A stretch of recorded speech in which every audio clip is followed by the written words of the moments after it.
नल layer एक ऐसा object है कि कोई ऑब्जेक्ट ही नहीं है बट फिर भी आपकी हर एडिट को इजी और स्मूथ बना सकता है। लेकिन वही जब तुम नल यूज करते हो तो एक न्यू प्रॉब्लम क्रिएट हो जाती है और ट्यूटोरियल्स देखने के बाद तो नल और ज्यादा कॉम्प्लेक्स लगता है। लेकिन वही अगर मैं सिखाऊं तो कॉम्प्लेक्स वर्ड लगाने का सवाल ही पैदा नहीं होता। Welcome to editing mastery episode 7। ये सीरीज के खत्म होने तक तुम नूब से मास्टर बन चुके होगे और अगर तुम अलाइट मोशन में न्यू हो तो ये प्रीवियस एपिसोड्स देख लेना। नल को यूज करने से पहले ये समझ लो कि नल होता क्या है। नल क्या है? नल लेयर बेसिकली मल्टीपल लेयर्स को कंट्रोल कर सकता है, लाइक उसकी पोजीशन, रोटेशन, स्केलिंग को चेंज करना हो। इसकी मदद से तुम बहुत सारे ऑब्जेक्ट्स को इजी और स्मूथली एनिमेट कर सकते हो, like document smooth transition, faceless clean moves, AMV, parallax और 3D editing. But null layer का एक फंडा वो सिर्फ पेरेंटिंग करने पे ही चलता है। अब ये बाबा सिर्फ पेंटिंग क्या है? अबे वो पेरेंटिंग होता है। दरअसल एक एग्जांपल से समझो, एक चाइल्ड अपने पेरेंट को कॉपी करता है, मतलब जो पेरेंट करेगा वो चाइल्ड भी करेगा, बट जो चाइल्ड करेगा जरूरी नहीं कि वो पेरेंट भी करे। फॉर एग्जांपल मान लो ये रेक्टेंगल एक पेरेंट है एंड ये सर्कल्स उसके चाइल्ड है। नाउ ये रेक्टेंगल मतलब पेरेंट एक साइड से दूसरी साइड जा रहा है एंड अगर जो सर्कल मतलब चाइल्ड है उसको तुम इस बटन पे क्लिक करके रेक्टेंगल के साथ इसी वक्त पेरेंट करोगे तो वो रेक्टेंगल के साथ same to same position, rotation, scale change करेगा और वो भी बिना सर्कल पर की फ्रेम्स लगाए। अब तुम देखो नल के साथ वैसे ही पेरेंटिंग कर सकते हो, बस डिफरेंस ये रहेगा कि नल एक डिफरेंट एंड इनविजिबल लेयर होगी। समझ लगी? आ जाओ लाइट मोशन में तुम्हें प्रैक्टिकल करके दिखाता हूँ। मैंने यहाँ पे बैकग्राउंड को इंपोर्ट करके कुछ ऐसे सर्कल्स को सर्कल्स की फॉर्म में लगा दिया है। नाउ अब सिंपली प्लस पे क्लिक करके ऑब्जेक्ट्स में जाके नल को ऐड कर लूंगा। तो यहाँ पे नल की लेयर के मूव एंड ट्रांसफॉर्म में जाके जितना मर्जी हिलाओ बट ये लेयर मूव नहीं होगी क्योंकि अभी कोई भी लेयर नल के साथ पेरेंट नहीं हुई। तो पेरेंट कैसे करें? जस्ट जो भी लेयर को पेरेंट करना है उसको सिलेक्ट करेंगे। नाउ ये वाले बटन पे क्लिक करके इसको नल 1 के साथ पेरेंट कर लेंगे। नाउ जो लेयर पेरेंट हो चुकी होगी उसका ये आइकन चेंज हो चुका होगा एंड लेयर से लेकर नल के एंकर पॉइंट तक एक एरो बन चुका होगा जो कि सिर्फ लेयर को सिलेक्ट करोगे तभी दिखेगा। सो ऐसे मैं सभी लेयर्स को नल के साथ पेरेंट कर लूंगा। हाँ, ये बैकग्राउंड को छोड़ देना, इसको मत पेरेंट करना। इतना चुभने लगा हूँ सबको क्योंकि हमने जो लेयर्स नल के साथ मूव करनी है सिर्फ वही लेयर्स को नल के साथ पेरेंट करना है। अब सभी लेयर्स तो नल के साथ पेरेंट हो चुकी है। सो मैं नल पे आऊंगा, रोटेशन में जाऊंगा, की फ्रेम लगाऊंगा एंड थोड़ी आगे आके इसको रोटेट कर दूंगा। सो जितनी भी लेयर्स इसके साथ कनेक्टेड थी वो सभी यहाँ पे मूव कर रही है एंड अगर तुम ध्यान से देखोगे तो तुम नोटिस करोगे ये जो रोटेशन है लेयर्स की ये सीधी नहीं है। सो इसको फिक्स करने के लिए कोई भी लेयर में जाओ, इफेक्ट्स में जाओ एंड नीचे अदर सेक्शन में आपको नीचे करके मिल जाएगा एक पेरेंटिंग हेल्पर। इस इफेक्ट को ऐड करके तुम इसकी रोटेशन को लॉक्ड करोगे तो तुम नोटिस कर पाओगे कि ये सीधा अब पूरा फिक्स हो चुका। नाउ ये सेम चीज सभी लेयर्स पे करेंगे एंड अब इसको प्ले करूं तो ये देखो अब लग रहा है कुछ बन रहा है।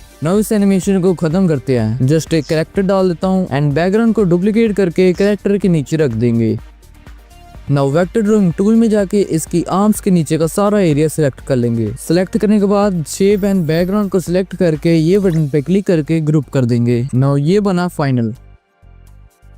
चलो ये तो होगी एक बात। अभी मैं तुम्हें नल की मल्टीपल लेयर्स एंड उससे स्मूथ एनिमेशन बनाना सिखाऊंगा। जस्ट यहाँ पे मैंने 2 लेयर्स ऐड की है, एक यूट्यूब का frame and text popup. Just मैं दोबारा नल को ऐड करूंगा। नाउ अभी मैं क्या करूंगा कि नल को सभी लेयर्स के साथ कनेक्ट कर दूंगा। ओए उल्टा बोल दिया तूने। ओ सॉरी, सभी लेयर्स को नल के साथ कनेक्ट कर दूंगा। हाँ, ये बैकग्राउंड को मत छोड़ना, इसको भी कनेक्ट कर दो। नाउ नल के लेयर को सिलेक्ट करेंगे, इसके स्केल को बढ़ा के इसको रेड GS के टेक्स्ट पे रख देंगे, मतलब कुछ ऐसे। नाउ नल पे move and transform and scale पे एक की फ्रेम लगाएंगे स्टार्टिंग पे एंड एक 15 सेकंड पे लगाएंगे। नाउ जो सेकंड की फ्रेम है उसको यहाँ पे बाहर कर लेंगे, मतलब स्केल आउट कर लेंगे एंड कुछ ऐसा सा की फ्रेम दे देंगे। अगर की फ्रेमिंग नहीं आती तो ये वाली वीडियो जाके देख लेना। एंड यहाँ पे पहले नल के काम की समाप्ति हो जाती है। नाउ कुल 10 सेकंड के फ्रेम पे एक न्यू नल ऐड करेंगे। वही सेम प्रोसेस है, ऑब्जेक्ट्स में जाके नल को ऐड कर लूंगा। अब सभी लेयर्स को नल के साथ कनेक्ट नहीं करना है क्योंकि वो सिर्फ एक ही चीज के साथ कनेक्ट हो सकते हैं, मतलब ये सभी लेयर्स ने नल 1 को पावर दी है अपनी। नाउ नल 1 के पास पावर है, सो ये नल 1 नल 2 को पेरेंट बना सकता है। हर पाप का एक पाप होता है। सिंपली नल 1 पे जाएंगे, ये ऑप्शन पे क्लिक करके नल 2 के साथ पेरेंट कर लेंगे।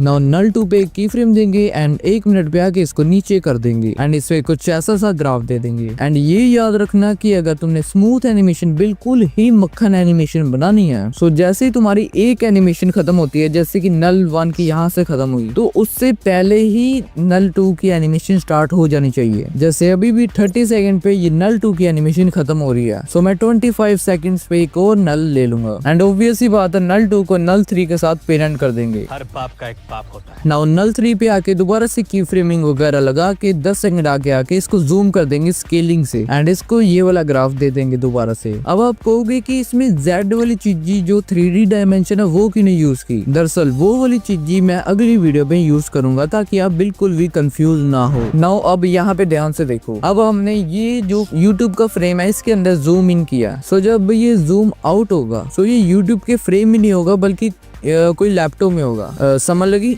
आ जाओ, अभी तुम्हें समझ लगेगी। जस्ट ये वाली टाइमिंग पे पूरा जूम इन हो रहा है। सो इसी टाइमिंग पे मैं इसके ग्रुप की लेयर पे जाऊंगा एंड एडिट ग्रुप पे क्लिक करके इसके अंदर चला जाऊंगा। अगर तो ये कोई वीडियो है तो इसमें कोई आप एडिट नहीं कर सकते, क्योंकि ये ग्रुप है तो मैं इसमें एडिट कर सकता हूँ। सो यहाँ पे मैं सभी लेयर्स को सिलेक्ट करके इसको यहाँ से ये वाला बटन दबा के आगे का सारा पार्ट डिलीट कर दूंगा एंड सिंपली यहाँ पे एक लैपटॉप का सिस्टम ऐड कर दूंगा। सो यहाँ पे मैं ग्रुप से बाहर आया हूँ एंड यहाँ पे नल 4 को थोड़ा एनिमेट कर देते हैं, जस्ट लाइक वैसे ही यहाँ पे की फ्रेमिंग लगा के इसको स्केल से जूम आउट कर लूंगा एंड इस पे कुछ ऐसा ग्राफ दे दूंगा। नाउ ये कुछ ऐसी एनिमेशन बनी है, स्मूथ तो है बट ये कुछ ज्यादा स्पीड में हो गया क्योंकि मैंने कोई वॉइस ओवर ऐड नहीं किया था, इसलिए मेरे को आइडिया नहीं था कि कहाँ पे कौन सी की फ्रेमिंग लगानी है। अभी ये वीडियो खत्म नहीं हुई है, सो बंद करने की गलती मत ही करना, क्योंकि अगर मैं न्यू प्रोजेक्ट खोल के एक सर्कल को ऐड करके उसमें बॉर्डर एंड ग्लो डालूंगा एंड उसके अंदर कुछ मस्त से टेक्स्ट लिख लूंगा, है ना, तो लिखना।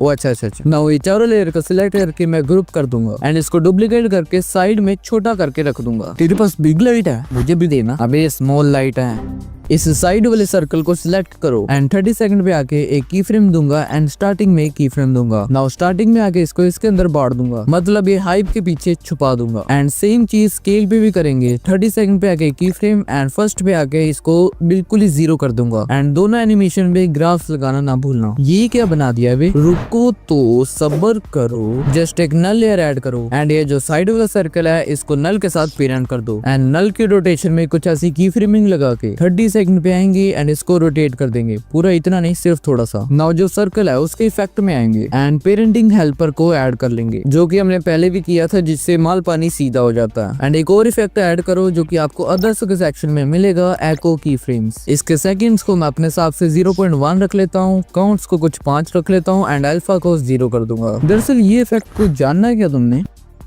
बताओ, जानना है? हाँ बताओ। अच्छा क्यों तुमने पूछ लिया? जस्ट ये एक एनिमेशन है, अगर मैं इसमें एको की फ्रेम्स लगा देता हूँ सो इसको ऐड करने से आपको एक और स्टार दिखेगा यहाँ पे जो इसके साथ मूव हो रहा है। अगर मैं इसके सेकंड्स को बढ़ाऊं तो इसकी वही डिले बढ़ जाएगी, मतलब ये उतनी ही लेट आएगा। मैं इसको 0.1 पे रखता हूँ ताकि ये थोड़ा साथ में रहे इसके। आप काउंट्स को बढ़ाओगे तो ये नंबर ऑफ जो स्टार्स है ये बढ़ जाएगी एंड अल्फा को बिल्कुल 0 करने से इसमें फेड इन इफेक्ट आएगा। अब ये देखो कितनी स्मूथ एनिमेशन होगी। इसमें अगर मोशन ब्लर डाल दे तो और अच्छी बन जाएगी एंड ताकि फ्लैट ना लगे इसलिए मैं मोशन ब्लर ऐड कर लेता हूँ। वैल्यू मैं कम ही रखता हूँ, लाइक 0.5। नाउ अभी कुछ ऐसा दिख रहा है। अगर मैं इसको अनहाइड करूँ तो ये देखो कुछ ऐसे बाहर आ रहा है। सो अभी कंटिन्यू करते हैं, नल क्लियर पे आएंगे। सेकंड की फ्रेम को थोड़ा आगे कर देता हूँ मैं एंड इसके रोटेट को थोड़ा बढ़ा देता हूँ, इतना भी नहीं, थोड़ा कम, इतना। नाउ ये कुछ ऐसे बाहर आ रहा है, ये यहाँ पे खत्म नहीं होता। अगर मैं ये लेयर को सिलेक्ट करके इसको डुप्लीकेट कर दूं एंड इसके सेकंड की फ्रेम को इसके थोड़े से पीछे कर दूं, कुछ ऐसे एंड ऐसे ही 4 और बार करूं तो ये कुछ एनिमेशन सी बनी है। बट उसको देखने के लिए सबसे पहले मैं इसको सभी लेयर्स को सिलेक्ट करूंगा, ग्रुप करके इसको स्केल से छोटा कर लूंगा एंड इसको सिंपली अनग्रुप कर लूंगा। सो यहाँ पे इसका साइज छोटा हो गया बिना की फ्रेम्स को बिगाड़े। समझ रहे हो? दिमाग समझ रहे हो? यहाँ पे एक और नल ऐड करेंगे, नल 1 के लास्ट की फ्रेम के पीछे एंड सिंपली नल 1 को नल 2 के साथ पेरेंट कर देंगे, मतलब नल 1 में जाएंगे एंड उसमें नल 2 को सिलेक्ट करेंगे। नाउ दूसरी नल को सिलेक्ट करके स्केल में जाएंगे एंड की फ्रेम लगा के थोड़ी आगे आके इसको थोड़ा कम कर देंगे ताकि ये हाइड हो जाए कुछ ऐसे। एंड मस्त ग्राफ देने के बाद ये कुछ मस्त सी एनिमेशन बनी है। बट इसमें एक और चीज क्लियर कर दूं, लाइक मैं एक और नल ले लेता हूँ एंड नल 2 को नल 3 के साथ कनेक्ट कर लूंगा एंड इन लेयर्स को छोटा करके साइड में करूंगा। वेट, हाँ इसको भी कनेक्ट कर देंगे क्योंकि ये किसी के साथ कनेक्ट नहीं था। सो इस पे जाके डायरेक्ट नल 3 के साथ कनेक्ट कर देंगे। मैं इसका छोटा करके साइड में लगा देंगे एंड सभी लेयर्स को सिलेक्ट करके इसको डुप्लीकेट करेंगे। नाउ ये एनिमेशन आपके 2 पार्ट्स में डिवाइड हो जाएगी। लाइक एक पार्ट को मैं इधर कर देता हूँ नल की हेल्प से। ये करने का मकसद ये है कि एक नल से तो आप मल्टीपल चीजें कंट्रोल कर सकते हो, बट दूसरी नल से भी आप मल्टीपल चीजें दूसरी भी कंट्रोल कर सकते हो। चाहो तो मैं इसमें कलर वगैरह भी चेंज कर सकता हूँ। अभी ये एनिमेशन कंप्लीट नहीं हुई है, इसको कंप्लीट करने के लिए हमें चाहिए होगा कैमरा। सो कैमरा को लेंगे, अभी बैटरी डाउन होगी। सो अभी तो मैं जा रहा हूँ, बट मैं दोबारा मिलूंगा अगले एपिसोड में जिसमें हम parallax animation, 3D editing, camera और नल को पूरे पोटेंशियल के साथ यूज करना सब फोड़ देंगे। सो तब तक आप ये वीडियो पे क्लिक करो, मैं आपको वहीं पे मिलूंगा।